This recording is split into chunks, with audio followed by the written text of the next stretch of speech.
కొల్లేరుపై supreme court కీలక ఉత్తర్వులు జారీ చేసింది. కొల్లేరు సరిహద్దులపై మరోసారి పరిశీలన జరపాలని సెంట్రల్ ఎంపవర్డ్ కమిటీకి సుప్రీంకోర్టు ఆదేశించింది.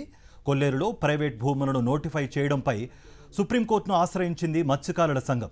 కొల్లేరు ప్రస్తుత స్థితిపై 12 వారాల్లోగా నివేదిక ఇవ్వాలని సెంట్రల్ ఎంపవర్డ్ కమిటీకి సుప్రీంకోర్టు ఆదేశించింది.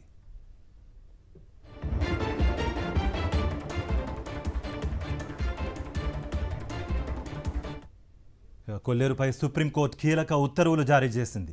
కొల్లేరు సరిహద్దులపై మరోసారి పరిశీలన జరపాలని సెంట్రల్ ఎంపవర్డ్ కమిటీకి సుప్రీంకోర్టు ఆదేశించింది.